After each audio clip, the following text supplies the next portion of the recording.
여러분 안녕하십니까, 김유성입니다. 여러분들 댓글에 그 질문 남겨주시는 거 항상 너무 고맙게 생각하고요. 제가 최대한으로 답변하려고 노력하고 있고, 조금 내용이 긴 거는 제가 이제 영상으로 드리고 있는데 조금 오래됐는데요. 이런 질문이 있었습니다. 요즘 미국 기업 파산 증가하고 있다고 하는데 주요 언론에서는 언급이 없는 것 같습니다. 하이힐드 채권 스프레드는 오히려 감소 추세이기도 하고요. 기업 파산 하이힐드 관련 생각이 어떠신지 궁금합니다. 이런 내용이 있었습니다. 사실은 이게 이제 크레딧 트레이딩 하는 거거든요.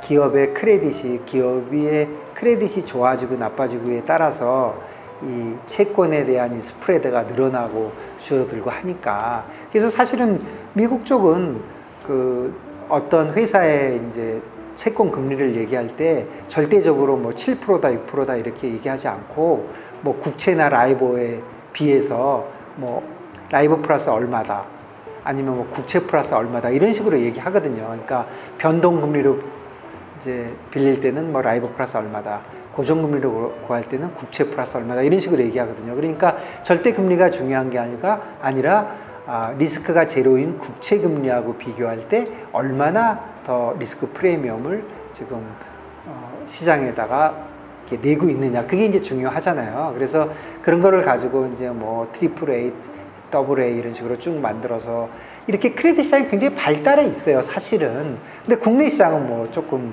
좀 다른 얘기고, 우선 해외 얘기를 하면 그런 식으로 발달을 돼 있고, 또 거기에 대해서 이제 트레이딩을 하고 이제 그렇게 합니다. 그래서 조금 더 관련돼서 조금 더 자세하게 한번 보면은요, 이제 크레딧 트레이딩은 이런 게 있는 것 같아요.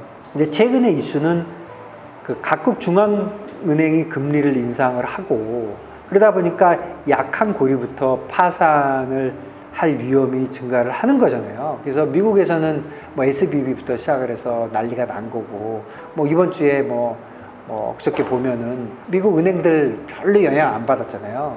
그런 거 실적 발표한 거 보면. 그러니까 미국은 거의 빠져나오고 있는 것 같고, 사실은 한국이 더 심각하죠. 우리 부동산 PF는 아직 안 끝난 것 같아요. 이거 아직 이슈가 심각하게 있고, 또 끝나는 가지만 제가 진짜 거품을 물었던 이 새마을금고 사태 이런 걸 보면은 진짜 우리는 좀 굉장히 약한 고리가 많다. 그러니까 사실은 파산 위험이 상당히 있다, 이런 거거든요.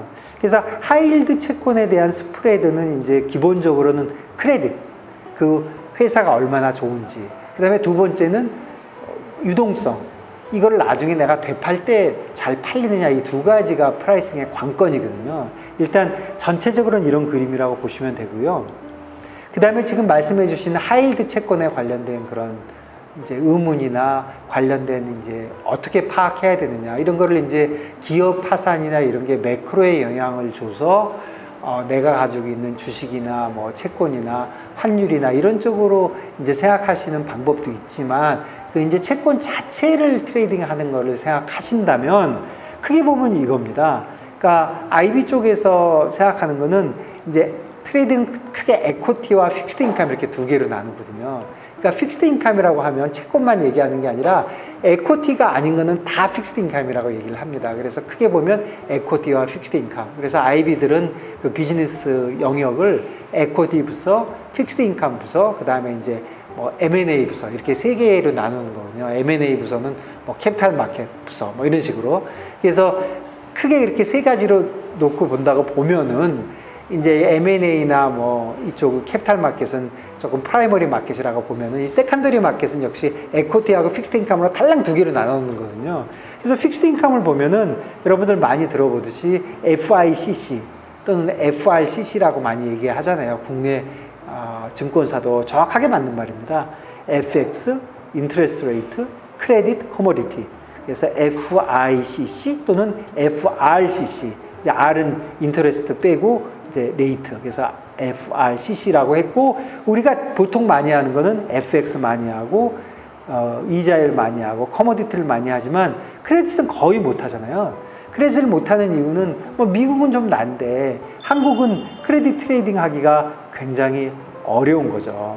크레딧 트레이딩 그러다 보니까 기관 중심의 트레이딩이 대부분입니다. 사실은 미국도 마찬가지예요. 미국도 개인이 크레딧 트레이딩 하는 경우는 사실 드물고, 기관들이 이제 은행 같은 경우에는 크레딧 해지 하려고, 예를 들어서 내가 어느 회사에 뭐 너무 많은 대출이 나가 있으면 장기적인 뭐 릴레이션 같은 것 때문에, 아니면 회수할 수가 없어서 많이 나가 있을 때 그 리스크가 너무 많이 크면은 해지하기 위한 그런 크레딧 트레이딩도 있고, 또 어느 나라에 너무 투자가 많으면 거기에 대한 해지도 하고, 그런 것도 있지만, 이 크레딧 트레이딩의 아주 중요한 부분의 하나는 기관을 좀 이해해야 되는데, 기관은 어떤 게 있냐면 회계상 리콰이어먼트가 있습니다. 예를 들어서 뭐 BIS 뭐 자본 비율 이런 게 있잖아요. 그러면 너네 자본을 뭐 8%로 유지해라, 10%로 유지해라 그러면 야, 자본만 유지하면 되는 거지,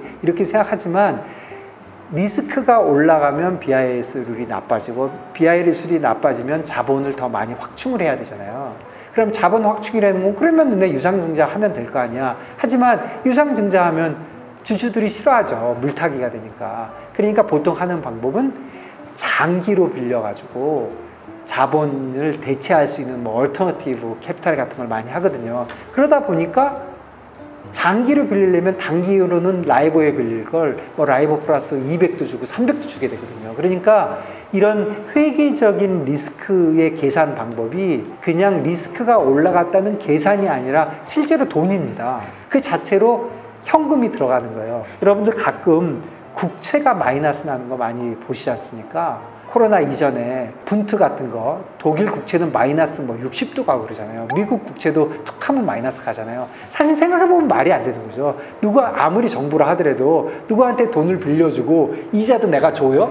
그러려면 그냥 현금으로 갖고 있으면 되지 뭐하러 국채를 삽니까? 그런데 왜 그런 일이 벌어지냐면, 이 모든 게 회계하고 연관된 파생상품 때문입니다. 캐시가 남으면 정부한테 줘버리면 좋은데 내가 정부한테 줄 방법이 없어요. 예를 들면 그러면 할 수 없이 은행에 예금을 해야 되는데, 은행에 크레딧을 갖게 되면 은행 크레딧 때문에 내가 자본을 더 써야 돼요. 이런 문제가 생기기 때문에 그 자본을 더 쌓느니 그냥 본전인 이자를 하나도 안 주는 국채를 사겠다. 근데 좀 지나 보니까 야, 마이너스가 되더라도 국채를 사는 게 그거보단 유리해. 이런 게 작용을 하거든요. 그래서 사실 크레딧 트레이딩은 돈이 왔다 갔다 하는 이 국제 간의 움직임, 그 다음에 기관의 움직임, 은행의 움직임, 뭐 펀드의 움직임, 이런 거에 따라서 크레딧이 많은 영향을 받습니다. 특히 회계 원칙 관련돼서. 그래서 사실은 개인들은 접근하기가 쉽지가 않아요. 다시 얘기해 보면 개인들은 주로 만기 보유를 하게 됩니다. 단순하게 크레딧 리스크를 테이킹하는 거예요. 내가 뭐 IBM의 크레딧 리스크를 테이킹하고 삼성전자의 크레딧 리스크를 테이킹하는 거지, 내가 IBM 리스크를 사가지고 이게 좋아지면 되팔아야 되겠다, 내가 뭐 크레딧 디폴트 스왑을 사가지고 어떻게 해야 되겠다, 이런 게 굉장히 어려운 거죠. 그리고 나 자신의 크레딧도 문제가 되거든요. 크레딧 트레이딩을 하려면. 근데 나 자신의 크레딧이 문제가 안 되는 크레딧 트레이딩은 그냥 채권을 사는 것밖에 없거든요. 그러다 보니까 개인들은 단순한 크레딧 리스크를 테이킹하는 건데, 그럼에도 또 문제가 있어요. 정보가 너무나도 빈약하죠. 크레딧에 관련된 정보가 있으십니까? 있다면 전부 누군가 분석한 건데 그건 남들 다 본 다음에 보는 거잖아요. 빈약한 정보가 문제고, 두 번째는 해석 능력에도 문제가 있죠. 해석을 아무리 재무제표를 잘 본다 하더라도 그런 은행의 전반적인 어카운팅까지 다 이해를 해야 되거든요.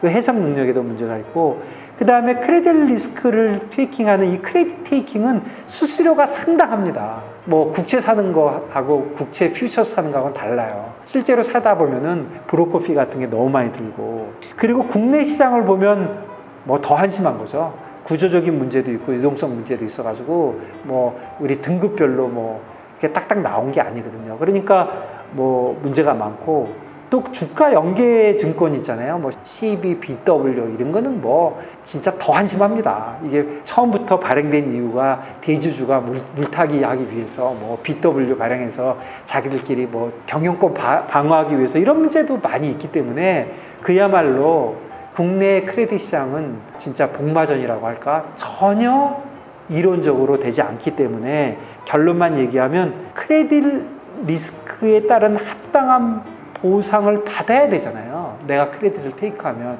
근데 그게 전혀 안 되거든요. 그런데 물론 어느 회사를 사가지고 뭐 국채보다 3% 비싼 거를 사가지고, 그러니까 프리미엄이 있는 거를 사서 망하지만 않으면 나 3% 버는 거 아니냐. 그렇지만 이거는 소탐될 가능성이 너무 많은 거죠. 그 회사가 잘못되면은. 뭐 그런 것도 있고, 3%를 벌었다고 하는데 저는 이런 게 있는 것 같아요. 원래 5% 벌 수 있는 거를 누가 3%를 준다고 해요. 그런데 내 생각에 3% 벌 것 같아요. 그럼 여러분 하십니까? 안 하십니까?